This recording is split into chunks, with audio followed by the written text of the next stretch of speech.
Hello friends, welcome ladies fashion club. स्वागत आहे तुमचं आजच्या नवीन व्हिडिओमध्ये. आज आपण ही जी कोटदोरी येते रेडीमेड मध्ये, ही लावताना खूप प्रॉब्लेम होतो. जर गोल गळा असेल किंवा पान गळा असेल, मटका गळा असेल तर ती लावताना व्यवस्थित लावता येत नाहीये. जिथे राऊंड शेप असतो तिथे ही लेस व्यवस्थित लावता येत नाहीये. त्याचं रिझन म्हणजे ही लेस जी असते ती सरळ कपड्यामध्ये असते. कोटदोरी नेहमी क्रॉस कपड्यामध्ये बनवायची आपल्याला. आपण ज्यावेळेस कोटदोरी बनवतो ती क्रॉस कपड्यामध्ये बनवतो आणि ती खूप छान पद्धतीनं फिनिशिंग मध्ये लावता येते. जिथे टर्न असते तिथे पण व्यवस्थित बसते. पण ही सरळ कपड्यामध्ये असल्यामुळे काय होतं, ज्यावेळेस आपण लावतो पंचकोनी किंवा पंचकोनी गळा असेल किंवा चौकोनी गळा असेल तर ती व्यवस्थित बसते. पण जर कधी राऊंड शेप असेल, पान गळा असेल, बाकीचा जो शेप असेल तिथे ही लेस व्यवस्थित फिरत नाही. त्याचं कारण म्हणजे हा कपडा सरळ असतो. तर हीच लेस एकदम व्यवस्थित फिनिशिंग मध्ये कशी लावायची त्यामागची छोटीशी ट्रिक मी तुम्हाला आज शिकवणार आहे. बऱ्याच जणांना माहित असेल, पण ज्यांना माहिती नाही त्यांनी जर ही लावण्याची पद्धत तुमच्या कामामध्ये यूज केली तर खूप छान पद्धतीने, खूप फिनिशिंगने तुम्ही गळ्याला ही लेस लावू शकता. तर आज मी तुम्हाला तेच दाखवणार आहे की कशा पद्धतीने लेस लावायची. सगळ्यात आधी आपल्याला काय करायचंय, ही जी लेस आहे ही लेस आपल्याला ज्यावेळेस आपण गळ्याला लावतो त्यावेळेस आपण टीप मारताना आतमध्ये जी दोरी आहे त्या दोरीवरती टीप न मारता साईडने जे कपडा दिलेला आहे, मार्जिंग दिलेले, त्या मार्जिंग वरती एकदम दोरीला खेटून टीप मारायची. अशा पद्धतीने आपल्याला लेस लावायची. पण गळ्याला लेस लावताना जी दोरी त्या दोरीवरती आपण टीप मारलेली नाहीये, त्यासाठी एकदम खेटून आपल्याला अशी लेस लावायची. आता बघा, इथे जो सरळ कपडा इथे राऊंड आहे आणि ही लेस सरळ असल्यामुळे इथे ज्यावेळेस आपण लेस लावतो त्यावेळेस ती फिनिशिंग मध्ये दिसत नाही. असा टर्न झाल्याच्या नंतर ती थोडीशी खराब होते.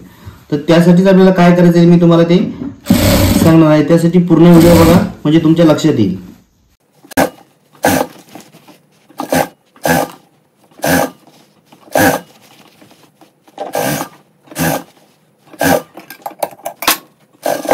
हे बघा, आता आपण लेस लावून घेतलेली, फोल्ड केलेलं आहे वरती.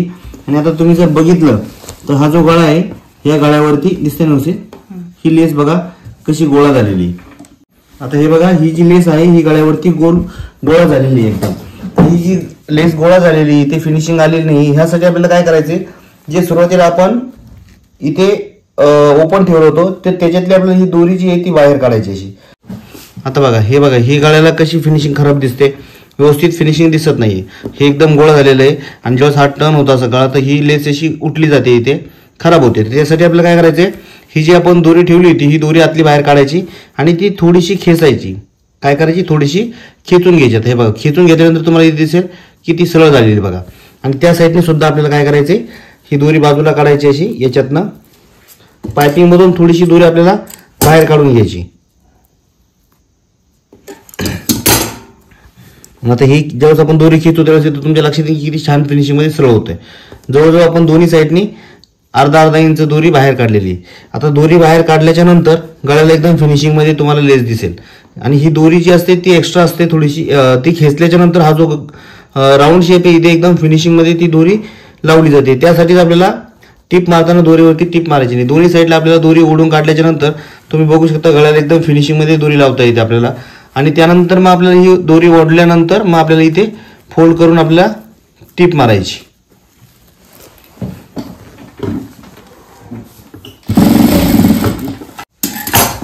आता तुम्ही बघू शकता बघा किती सुंदर आणि छान फिनिशिंग मध्ये आपली कोटदोरी दिसते. तर रेडीमेड कोटदोरीला नेहमी तुम्ही ही ट्रिक यूज करत जा, म्हणजे खूप सुंदर पद्धतीने तुम्हाला पायपिंग लावता येईल. तुम्हाला व्हिडिओ आवडला असेल तर लाईक करा, शेअर करा आणि आपल्या चॅनलला सबस्क्राईब नक्की करून ठेवा. ज्यांना कोणाला ऑनलाईन ऍडमिशन घ्यायचे त्यांनी संपर्क साधायचा, आपल्या व्हिडिओमध्ये नंबर दिलेला आहे. भेटू आपण पुन्हा नवीन व्हिडिओमध्ये. जय हिंद, जय महाराष्ट्र.